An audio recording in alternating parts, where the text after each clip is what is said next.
നമ്മുടെ സമൂഹത്തിൻ്റെ പൊതു നന്മയ്ക്ക് വേണ്ടിയിട്ടാണ് ഞാൻ ഈ കാര്യങ്ങൾ പറയുന്നത്.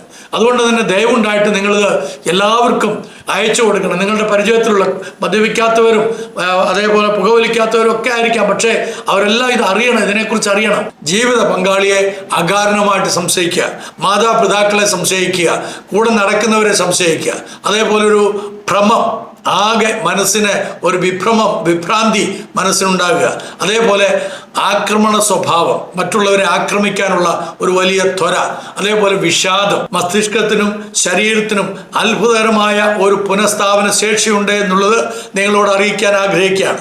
മദ്യം, പുകവലി, മയക്കുമരുന്ന് എന്നിവ ഉപേക്ഷിച്ച് ചികിത്സയും കൗൺസിലിങ്ങും സ്വീകരിക്കുകയും ആരോഗ്യകരമായിട്ടുള്ള ജീവിതശൈലി പിന്തുടരുകയും ചെയ്താൽ പലർക്കും ഗണ്യമായ പുരോഗതി കൈവരിക്കാനാകും. പ്രിയമുള്ളവരെ, MBF life recovery programme module 3 നിങ്ങൾ ഏവരെയും സ്വാഗതം ചെയ്യുന്നു. മദ്യം, പുകവലി, മയക്കുമരുന്ന് ശരീരത്തെയും മനസ്സിനെയും കുടുംബത്തെയും എങ്ങനെ നശിപ്പിക്കുന്നു എന്നുള്ളതിനെക്കുറിച്ച് കഴിഞ്ഞ 2 എപ്പിസോഡുകളിൽ നമ്മൾ ചിന്തിക്കുകയുണ്ടായി. ഇന്ന് understanding the physical, mental, social and spiritual consequences of addiction എന്ന വിഷയത്തെ സംബന്ധിച്ചാണ് നിങ്ങളുമായിട്ട് പങ്കുവെക്കാൻ ആഗ്രഹിക്കുന്നത്. ദയവുണ്ടായിട്ടിത് മദ്യം ഉപയോഗിക്കുന്ന ആളുകളോ പുകവലിക്കുന്ന ആളുകളോ അല്ലെങ്കിൽ അതിനുള്ള ടെൻഡൻസി ഉള്ള ആളുകൾക്കോ ഒക്കെ നിങ്ങളുടെ പരിചയത്തിലുള്ളവരോ കുടുംബത്തിലുള്ളവർക്കോ നിങ്ങളത് അയച്ചു കൊടുക്കുകയും ദയവായിട്ട് അവരത് കേൾക്കുവാൻ അവരെ പ്രോത്സാഹിപ്പിക്കുകയും ചെയ്യണമേ എന്ന് അഭ്യർത്ഥിക്കുകയാണ്.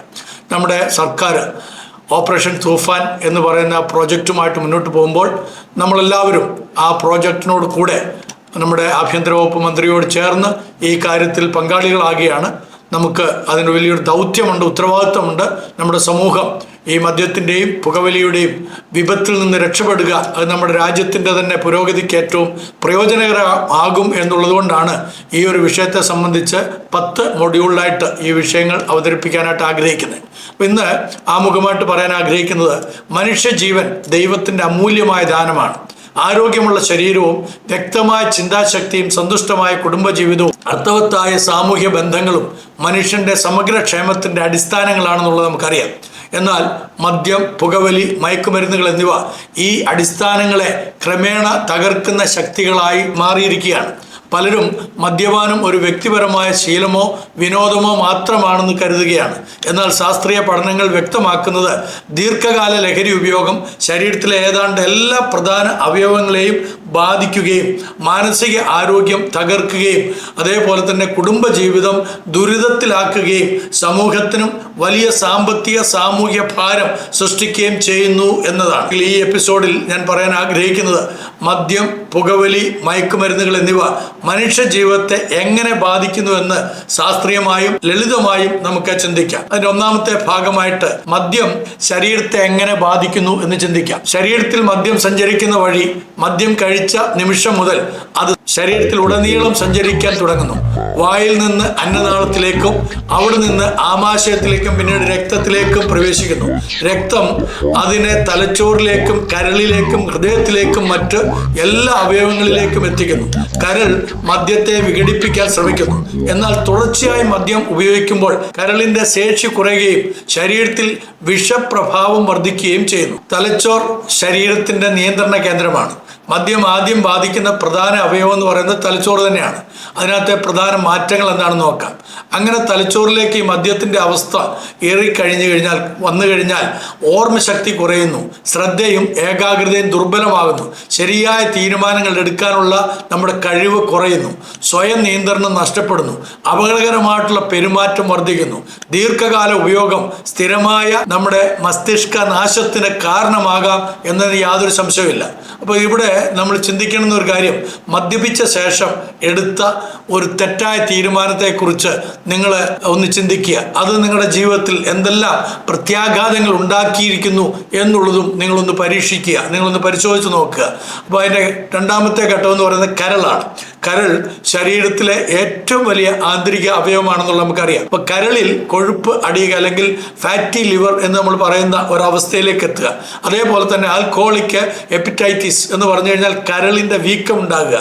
അതേപോലെ തന്നെ ഈ ലിവർ സിറോസിസ്, കരളിൻ്റെ സിറോസിസ് രൂപപ്പെടുന്നു. കരൾ പ്രവർത്തനരഹിതമാകുക എന്ന് പറഞ്ഞു കഴിഞ്ഞാൽ ലിവർ ഫെയിലിയർ ആയിട്ട് മാറുകയാണ്. അപ്പൊ സിറോസിസ് ഉണ്ടായാൽ കരളിന് ഗുരുതരമായ കേടുപാടുകൾ സംഭവിച്ചിരിക്കാം. അതിനാൽ നേരത്തെ മദ്യം നിർത്തുന്നത് അത്യന്താപേക്ഷിതമാണ്. ഇതുവരെ ആരെങ്കിലും ഇതിനെക്കുറിച്ച് അത്ര ഗൗരവമായിട്ട് ചിന്തിച്ചിട്ടില്ലെങ്കിൽ ഇന്ന് തന്നെ നിങ്ങൾ ഈ കാര്യത്തെക്കുറിച്ച് മനസ്സിലാക്കുകയും ഇതിൻ്റെ സീരിയസ്നെസ് മനസ്സിലാക്കി എത്രയും വേഗത്തിൽ മദ്യപാനമോ പുകവലിയോ ഉണ്ടെങ്കിൽ അത് നിർത്തുകയും ചെയ്യുക. തമാശയ്ക്ക് വേണ്ടി വലിക്കുന്നതാണെങ്കിൽ പോലും, വല്ലപ്പോഴുമേ നിങ്ങൾ വലിക്കുന്നുള്ളെങ്കിൽ പോലും നിങ്ങൾ ഒന്ന് ചിന്തിച്ചു നോക്കുക. നമ്മുടെ വണ്ടികളുടെയൊക്കെ ലോറികളൊക്കെ, ആ ലോറിയുടെയും ബസ്സിൻ്റെയും ഒക്കെ അടിയിലേക്ക് നോക്കിക്കഴിഞ്ഞാൽ അതിൻ്റെ പുകക്കുഴൽ എങ്ങനെ ഇരിക്കും എന്നുള്ളത് കാണാം. ആ പുകക്കുഴൽ മുഴുവനും കറുത്ത് പുക പിടിച്ചിരിക്കുന്നു. അതേപോലെ തന്നെയാണ് നമ്മുടെ കരളിൻ്റെ എല്ലാ ഭാഗങ്ങളിലേക്കും ഈ പുക ചെന്നിട്ട് അത് കറുത്ത് ഇരുണ്ടിരിക്കുന്ന ഒരവസ്ഥ ഉണ്ടാവും. അപ്പോൾ ഹൃദയം മദ്യത്തിൻ്റെ ദീർഘകാല ഉപയോഗം നിമിത്തം ഹൃദയത്തിനും രക്തക്കുഴലുകൾക്കും ദോഷം ചെയ്യുമെന്നുള്ള മറന്നു പോകരുത്. ഇപ്പോൾ നമ്മൾ ആദ്യം തലച്ചോറിനെ കണ്ടു, അത് കഴിഞ്ഞിട്ട് കരള്, ഇപ്പോൾ നമ്മൾ ഹൃദയത്തിൻ്റെ ഭാഗത്തേക്ക് എത്തുകയാണ്.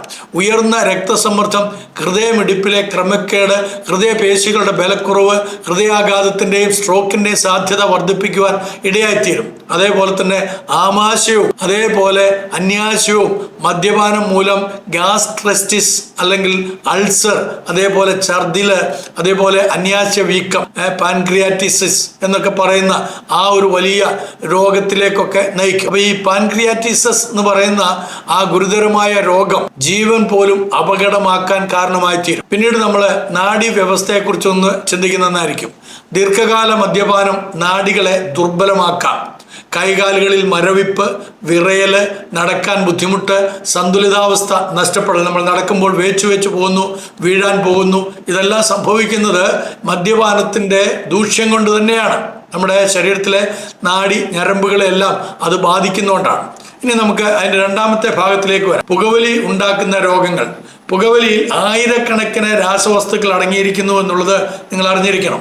അവയിൽ പലതും മനുഷ്യ ശരീരത്തിന് ദോഷകരവും ചിലത് ക്യാൻസറിന് കാരണമാകുന്നതുമാണ്. ഞാൻ ഓർക്കുന്നുണ്ട്, എൻ്റെ കുഞ്ഞു പ്രായത്തിൽ ഈ വെറ്റില മുറുക്കുന്ന സമ്പ്രദായം നമ്മുടെ നാട്ടിൽ പൊതുവെ ഉണ്ടായിരുന്നു. അതിനകത്ത് ഒരു കൊലവൻ എന്ന് പറയുന്ന ഒരു വ്യക്തി, അദ്ദേഹം ഈ വെറ്റില മുറുക്കുകയും വീടി വലിക്കുകയും കള്ളു കുടിക്കുകയും ചെയ്യുന്ന ഒരു വ്യക്തിയാണ്. കുറേ നാളുകളായി കഴിഞ്ഞപ്പോഴത്തേക്ക് അദ്ദേഹത്തിൻ്റെ ഈ കവിളിൻ്റെ ഈ ഭാഗം മുഴുവനും ആകെ ഇങ്ങോട്ട് വീർത്ത് അത് പുഴുവരിക്കുന്ന, വായും ഈ ഭാഗം മുഴുവനും കൂടെ പുഴുവരിച്ച് അത് വളരെ ദുർഗന്ധം വമിച്ച് അദ്ദേഹം നടന്നു പോകുമ്പോൾ തന്നെ ആളുകൾ വഴിമാറി കൊടുക്കുകയും, അദ്ദേഹം ഏതെങ്കിലും കടയിൽ കയറിയാൽ ആളുകൾ അവിടുന്ന് എഴുന്നേറ്റ് പോവുകയും കടക്കാർ പോലും അദ്ദേഹത്തെ അവിടെ കയറ്റി ഒരു ഗ്ലാസ് വെള്ളമോ ചായയോ കൊടുക്കാത്ത ഒരു സാഹചര്യം കൂടെ അന്നുണ്ടായിരുന്നു.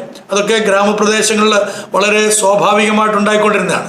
ഇന്ന് അതിനൊക്കെ ചികിത്സയൊക്കെ ഉണ്ടെങ്കിൽ പോലും നിങ്ങളൊന്ന് ആലോചിച്ച് നോക്കിയേ, നിങ്ങൾ ഈ മദ്യപിക്കുകയും പുകവലിക്കുകയൊക്കെ ചെയ്തിട്ട് നിങ്ങളുടെ ഈ കരളും അതേപോലെ നിങ്ങളുടെ ബ്രെയിനും ഒക്കെ തകർന്ന് നാഡീവ്യൂഹങ്ങൾക്കൊക്കെ പ്രോബ്ലംസ് വന്ന് പാൻക്രിയാസിസ് എല്ലാം തന്നെ തകർന്നിരിക്കുന്ന ഒരു സാഹചര്യത്തിൽ നിങ്ങളുടെ കവിളും അതുപോലെ തന്നെ ഈ പുഴുവരിക്കുന്ന ഒരു സാഹചര്യം, പല്ലുമെല്ലാം ദ്രവിച്ചു പോകുന്ന ഒരു സാഹചര്യം, അങ്ങനത്തെ ഒരു അവസ്ഥയിൽ ജീവിക്കുന്നതുകൊണ്ട് എന്തിനാണ് നമ്മൾ പണം കൊടുത്തിട്ട് ഇതുപോലെയുള്ള രോഗങ്ങൾ വരുത്തി വെക്കുന്നത്? ഒന്ന് ചിന്തിക്കുന്നത് നന്നായിരിക്കും. പുകവലി കൊണ്ടുണ്ടാകുന്ന പ്രധാന ചില രോഗങ്ങളെക്കുറിച്ചും കൂടെ പറയാനായിട്ട് ആഗ്രഹിക്കുകയാണ്. ശ്വാസകോശ ക്യാൻസർ, അതേപോലെ വായിലെ ക്യാൻസർ, തൊണ്ടയിലെ ക്യാൻസർ, അതുപോലെ COPD അല്ലെങ്കിൽ ശ്വാസകോശത്തിൻ്റെ ദീർഘകാല രോഗം, അതേപോലെ ഹൃദ്രോഗം, ഹാർട്ടിൻ്റെ പ്രോബ്ലംസ്, സ്ട്രോക്ക്. അത് മാത്രമല്ല, ഈ പുകവലിക്കുന്ന ഒരു വ്യക്തിയോടൊപ്പം കഴിയുന്ന കുടുംബാംഗങ്ങൾക്കും പുക ശ്വസിക്കുന്നതിലൂടെ ആരോഗ്യ പ്രശ്നങ്ങൾ ഉണ്ടാകാം. ഈ ബാല TV എന്നൊക്കെ നിങ്ങൾ കേട്ടിട്ടുണ്ടാവുമല്ലോ അല്ലേ? പുക വലിച്ചിട്ട് ആളുകൾ മുറിക്കകത്തൊക്കെ അവർ പുക ഊതി വിടും. ആ പുക പോയി നമ്മുടെ കർട്ടനയിലോ മറ്റു സ്ഥലങ്ങളിലോ അല്ലെങ്കിൽ ബെഡ്ഷീറ്റിലോ ഒക്കെ തങ്ങി നിൽക്കും. അവിടെ കുഞ്ഞുങ്ങളെ കിടത്തുകയോ കുഞ്ഞുങ്ങൾ അത് ശ്വസിക്കാൻ ഇടയായി ചെയ്താൽ പിഞ്ചു കുഞ്ഞുങ്ങൾ, അവർക്ക് ബാല TV ഉണ്ടാകാൻ വളരെ സാധ്യതകളുണ്ട്. അപ്പം ഇതിനെക്കുറിച്ച് കൃത്യമായി നിങ്ങൾ അറിഞ്ഞിരിക്കണം. ഇത് വലിയൊരു അപകടമാണ്. പുകവലിക്കുന്നവരെ ഭവനത്തിനകത്ത് പോലും കയറ്റാതിരിക്കാൻ നമ്മൾ ശ്രദ്ധിക്കുന്നതായിരിക്കും നല്ലത്. അവർക്ക് വേണമെങ്കിൽ ഏതെങ്കിലും പുറകുവശത്ത് എവിടെയെങ്കിലും പോയി നിന്ന് പുകവലിച്ചോളാനായിട്ട് നമ്മൾ കർക്കശമായിട്ട് പറയണം. നമ്മുടെ വീടുകളിലെ കുട്ടികൾ ആരും തന്നെ പുകവലിക്കാൻ സമ്മതിക്കരുത്. ഞാൻ പിതാക്കന്മാരെ കുറിച്ചാണ് പറയുന്നത്. അപ്പന്മാരായിട്ടുള്ള ആളുകൾ പുകവലിക്കുന്നവരുണ്ടെങ്കിൽ നിങ്ങൾ ഓർക്കണം, ഇത് ദുരന്തം നിങ്ങൾക്ക് മാത്രമല്ല, നിങ്ങളുടെ ജീവിത പങ്കാളിക്കുണ്ടാകും, നിങ്ങളുടെ കുഞ്ഞുങ്ങൾക്കും ഇതിൻ്റെ ദൂഷ്യവശങ്ങൾ അനുഭവിക്കേണ്ടി വരുമെന്നതിന് യാതൊരു സംശയമില്ല. ഇനി ഞാൻ എൻ്റെ മൂന്നാമത്തെ ഭാഗത്തേക്ക് വരികയാണ്. മയക്കുമരുന്നുകളുടെ ദോഷഫലങ്ങളെ കുറിച്ചാണ് ഇപ്പോൾ പറയാൻ ആഗ്രഹിക്കുന്നത്. മയക്കുമരുന്നുകൾ തലച്ചോറിന്റെ പ്രവർത്തനത്തെ നേരിട്ട് ബാധിക്കുന്നു. ശാരീരിക പ്രത്യാഘാതങ്ങൾ എന്തൊക്കെയാണെന്നുള്ളത് നോക്കാം. നമ്മുടെ ഹാർട്ടിന്റെ ആ ഇടിപ്പിലെ വ്യതിയാനം, അതേപോലെ തന്നെ ശ്വാസം മുട്ടൽ, വൃക്ക തകരാറുകൾ, അമിത ഡോസ് മൂലമുള്ള മരണം, മാനസിക പ്രത്യാഘാതങ്ങൾ, അതേപോലെ തന്നെ ഏറ്റവും പ്രധാനപ്പെട്ട മറ്റൊന്നാണ് സംശയരോഗം. ജീവിത പങ്കാളിയെ അകാരണമായിട്ട് സംശയിക്കുക, മാതാപിതാക്കളെ സംശയിക്കുക, കൂടെ നടക്കുന്നവരെ സംശയിക്കുക, അതേപോലെ ഒരു ഭ്രമം, ആകെ മനസ്സിന് ഒരു വിഭ്രാന്തി മനസ്സിനുണ്ടാകുക, അതേപോലെ ആക്രമണ സ്വഭാവം, മറ്റുള്ളവരെ ആക്രമിക്കാനുള്ള ഒരു വലിയ ത്വര, അതേപോലെ വിഷാദം. നിങ്ങൾ കണ്ടിട്ടുണ്ടാകും ചില ആളുകൾ ഇത് കിട്ടിയിട്ടില്ലെങ്കിൽ പിന്നീടുണ്ടാകുന്ന ബുദ്ധിമുട്ട്, അതേപോലെ തന്നെ ആത്മഹത്യ സാധ്യത ഇവരിൽ കൂടുതൽ വർദ്ധിച്ചു വരികയാണ്. ഇവർക്ക് ആത്മഹത്യ ചെയ്യാനുള്ള വലിയ പ്രവണത കാണാൻ സാധിക്കും. ഇതെന്തുകൊണ്ടാണ്? ഇതൊക്കെ ഉപയോഗിക്കുന്നതുകൊണ്ടാണ്. ചില നാളുകൾക്ക് മുമ്പ് ഒരു പെൺകുഞ്ഞ്, 21 വയസ്സുള്ള ഒരു പെൺകുട്ടി, ഇതിനൊക്കെ അടിമയായിട്ടുള്ള പെൺകുട്ടി, അവള് ഈ ഒരു ഇത് കാണിക്കുന്ന സമയത്ത് അവളുടെ പാരൻസിനോട് പറഞ്ഞാണ് അവളെ കൊണ്ടുപോയി ഹോസ്പിറ്റലിൽ അഡ്മിറ്റ് ചെയ്യണം. പക്ഷെ അവളെ സമ്മതിച്ചില്ല, അവളെ പോകാൻ കൂട്ടാക്കിയില്ല. കുറച്ച് നാളുകൾക്ക് മുമ്പ് അവളെ സൂസൈഡ് ചെയ്യുകയുണ്ടായി. അപ്പം ഇത് വലിയൊരു അപകടം തന്നെയാണ്. നമ്മുടെ കുഞ്ഞുങ്ങൾ, നമ്മുടെ ചെറുപ്പക്കാർ, മധ്യവയസ്കർ, പ്രായമുള്ളവരൊക്കെ അറിഞ്ഞിരിക്കണം, നിങ്ങൾ ഉപയോഗിക്കുന്ന ലഹരി പദാർത്ഥങ്ങൾ നിങ്ങളെ ഒരിക്കലും നന്മയിലേക്കല്ല തിന്മയിലേക്കും നാശത്തിലേക്കുമാണ് നയിക്കുന്നത്. അതുകൊണ്ട് അതിൻ്റെ പ്രത്യാഘാതങ്ങൾ നിങ്ങൾ മാത്രമല്ല അഭിമുഖീകരിക്കേണ്ടി വരിക, നിങ്ങളെ സ്നേഹിക്കുന്ന, നിങ്ങളെ കരുതുന്ന, നിങ്ങളെ പോറ്റി വളർത്തിയുള്ള മാതാപിതാക്കളും, നിങ്ങളോടൊപ്പം വളർന്നിട്ടുള്ള സഹോദരങ്ങളും, നിങ്ങളുടെ കുടുംബാംഗങ്ങളും, നിങ്ങൾ വിവാഹിതരാണെങ്കിൽ നിങ്ങളുടെ ഭാര്യയും നിങ്ങളുടെ മക്കളും ഒക്കെ അതിൻ്റെ വലിയ ദുരന്തങ്ങൾ അനുഭവിക്കേണ്ടി വരും. ഈ പ്രത്യാഘാതങ്ങളിൽ നിന്ന് രക്ഷപ്പെടാനായിട്ട് എത്രയും വേഗത്തിൽ നിങ്ങൾ ശ്രദ്ധിക്കണം. അപ്പോൾ ഇതിൻ്റെ മാനസിക ആരോഗ്യത്തിലെ പ്രത്യാഘാതങ്ങളെ കുറിച്ചാണ് പറയാൻ ആഗ്രഹിക്കുന്നത്. മദ്യവും മയക്കുമരുന്നും താൽക്കാലികമായിട്ട് നമുക്കൊരു ആശ്വാസം നൽകുന്നതായിട്ടൊക്കെ തോന്നാമെങ്കിലും അത് വെറും തോന്നലാണ്, വെറും അസംഷൻ മാത്രമാണ്. ദീർഘകാലത്തിൽ പലർക്കും മാനസിക ആരോഗ്യ പ്രശ്നങ്ങൾ വർദ്ധിക്കും. വിഷാദം, ഉത്കണ്ഠ, അതേപോലെ തന്നെ കോപം നിയന്ത്രിക്കാൻ കഴിയാത്ത അവസ്ഥ, ഉറങ്ങാൻ കഴിയാത്ത അവസ്ഥ. നമ്മുടെ ഡി അഡിക്ഷൻ സെന്ററിൽ ഇപ്പോൾ ഈ ഡി അഡിക്ഷൻ പ്രോഗ്രാമിൽ പങ്കെടുക്കുന്ന പല ചെറുപ്പക്കാർക്കും ഇവിടെ വന്നതിന് ശേഷം 3-4 ദിവസം അവർ വീട്ടിൽ നിന്ന് ഉറങ്ങുകയില്ലായിരുന്നു. ഇവിടെ വന്നിട്ടും 3-4 ദിവസം അവർക്ക് ഉറങ്ങാൻ കഴിയാതെ അസ്വസ്ഥരാകുന്ന അവസ്ഥകൾ നമ്മൾ കാണുകയുണ്ടായി. കാരണം എന്താണ്? നിയന്ത്രിക്കാൻ കഴിയാത്ത വിധത്തിൽ ലഹരി പദാർത്ഥങ്ങൾ ഉപയോഗിക്കുകയും മദ്യപിക്കുകയും ഒക്കെ ചെയ്തതിൻ്റെ ഫലമായിട്ട് അവരുടെ ഉറക്കം നഷ്ടപ്പെടും. ചുമ്മാ ഇങ്ങനെ കണ്ണും മിഴിച്ചിരിക്കും. ക്ലാസ്സുകളിലൊക്കെ വന്നു കഴിഞ്ഞാൽ ഒരേ ഇരിപ്പിങ്ങനെ ഇരിക്കും, ഒന്നും തലയിലേക്ക് കയറുകയില്ല. കാരണം ഓർമ്മക്കുറവുണ്ട്, അവർക്ക് ഒന്നും ശ്രദ്ധിക്കാൻ കഴിയാത്ത ഒരു സാഹചര്യങ്ങൾ അവരുടെ ബ്രെയിനിനെ അഫക്റ്റ് ചെയ്തിരിക്കുന്നു. അവരുടെ ചിന്താശക്തി കണ്ടമാനം നഷ്ടപ്പെട്ടിരിക്കുകയാണ്.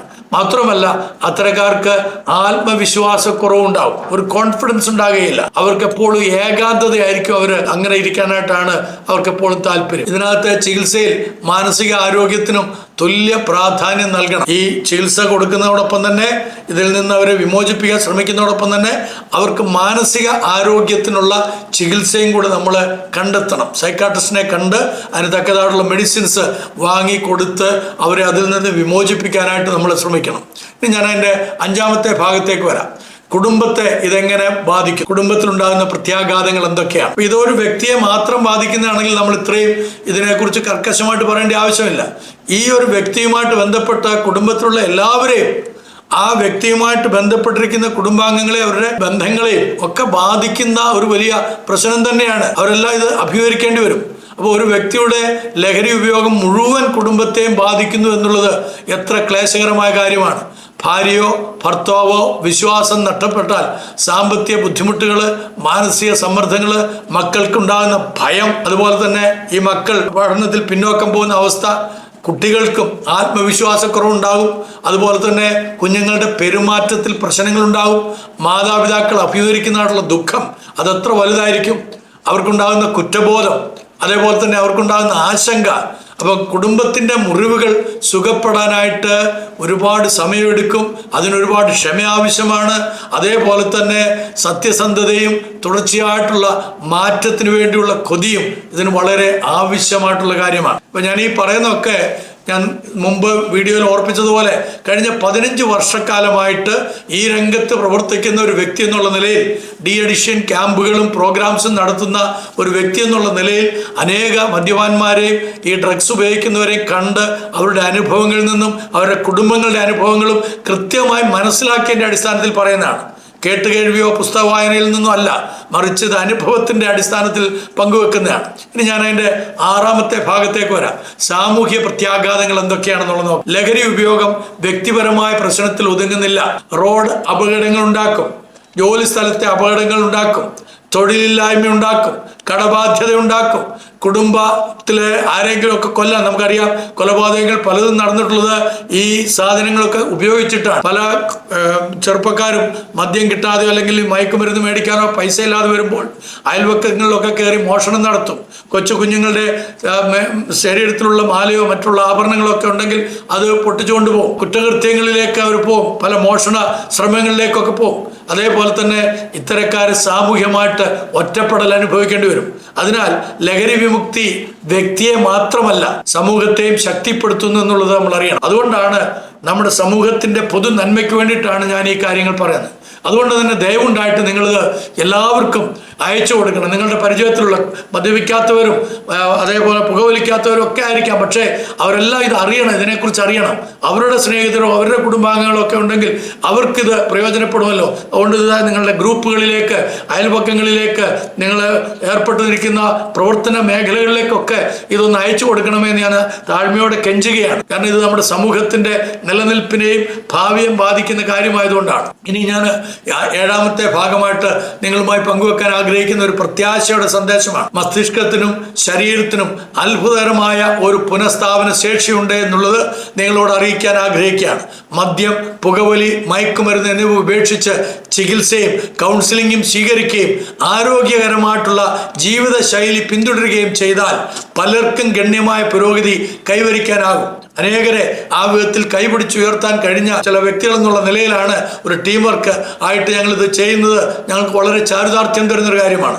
അനേക കുടുംബങ്ങളെ രക്ഷിക്കാൻ കഴിഞ്ഞിട്ടുണ്ട്. ഇപ്പൊ കരളിന്റെ ചില പ്രവർത്തനങ്ങൾ മെച്ചപ്പെടാം, ഉറക്കം സാധാരണ നിലയിലേക്ക് കൊണ്ടുവരാം, അതേപോലെ ചിന്താശക്തി നമുക്ക് വർദ്ധിപ്പിക്കാൻ കഴിയും, കുടുംബ ബന്ധങ്ങൾ ക്രമേണ നമുക്ക് പുനഃസ്ഥാപിക്കാൻ കഴിയും, വിശ്വാസവും ആത്മാഭിമാനവും നമുക്ക് വീണ്ടെടുക്കാൻ കഴിയും. അതുപോലെ മാറ്റം ഒറ്റ രാത്രി കൊണ്ട് സംഭവിക്കുകയില്ല എന്നുള്ളത് നിങ്ങൾ അറിയണം.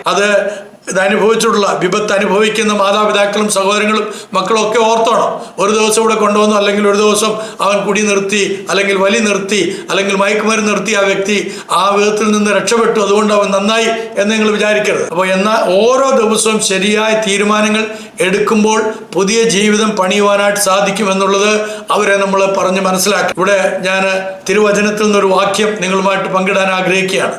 അത് കൊരിന്തോസുകാർക്ക് എഴുതിയ 1-ാം ലേഖനം 6-ാം അധ്യായത്തിന്റെ 19-20 വാക്യങ്ങളിൽ നിന്നാണ്. നിങ്ങളുടെ ശരീരം നിങ്ങളുടെ സ്വന്തമല്ല, നിങ്ങളിൽ വസിക്കുന്ന പരിശുദ്ധാത്മാവിന്റെ ആലയമാകും. ആകയാൽ നിങ്ങളുടെ ശരീരത്താൽ ദൈവത്തെ മഹത്വപ്പെടുത്തും. നമ്മുടെ ഈ ശരീരം നശിപ്പിച്ചു കളയാനായിട്ടുള്ള അല്ല, ഇത് ദൈവത്തെ മഹത്വപ്പെടുത്തുവാനുള്ളതാണ് എന്നുള്ള ഒരു ഉത്തമ ബോധ്യം നമുക്ക് വരുമ്പോൾ നമ്മുടെ ശരീരത്തെ വിലമതിക്കാനും അതിനെ നശിപ്പിക്കുന്ന ശീലങ്ങളിൽ നിന്ന് അകന്നു നിൽക്കുവാനും നമ്മെ വളരെ കൃത്യമായിട്ട് സഹായിക്കും. ലഹരിയിൽ നിന്ന് മോചിതനാകുക എന്നത് ഒരു ദോഷശീലം ഉപേക്ഷിക്കുന്നത് മാത്രമല്ല, മറിച്ച് ദൈവം നൽകിയ ജീവിതത്തെ ഉത്തരവാദിത്വത്തോടെ സംരക്ഷിക്കാനുള്ള ഒരു വലിയ തീരുമാനവും കൂടിയാണ്. അതുകൊണ്ട് മദ്യം, പുകവലി, മയക്കുമരുന്ന് എന്നിവ ശരീരത്തെയും മനസ്സിനെയും കുടുംബത്തെയും സമൂഹത്തെയും ക്രമേണ നശിപ്പിക്കുന്നു. എന്നാൽ ഈ സംഭവത്തിന്റെ അവസാനം നിരാശയല്ല, ശരിയായ ചികിത്സ, സ്നേഹപൂർവമായ കുടുംബചിന്ത, അതേപോലെ അവരുടെ പിന്തുണ, കൗൺസിലിംഗ്, ആരോഗ്യകരമായിട്ടുള്ള ജീവിതശൈലി, ആത്മീയ പ്രോത്സാഹനം എന്നിവയിലൂടെ മോചനം സാധ്യമാണ്. MBF ലൈഫ് റിക്കവറി പ്രോഗ്രാമിന്റെ ലക്ഷ്യം ലഹരി ഉപേക്ഷിക്കാൻ സഹായിക്കുക മാത്രമല്ല, ആരോഗ്യവും പ്രത്യാശയും ഉത്തരവാദിത്വവും നിറഞ്ഞ ഒരു പുതിയ ജീവിതം പണിയാൻ ഓരോ വ്യക്തിയെയും പ്രാപ്തരാക്കുക എന്ന ബന്ധനത്തിൽ നിന്ന് സ്വാതന്ത്ര്യത്തിലേക്ക് ശരീരത്തിനും മനസ്സിനും കുടുംബത്തിനും ഒരു പുതിയ തുടക്കം. അതിന് സർവശക്തനായ ദൈവം നിങ്ങൾക്ക് സഹായം നൽകട്ടെ എന്ന പ്രാർത്ഥനയോടെ നന്ദി, നമസ്കാരം.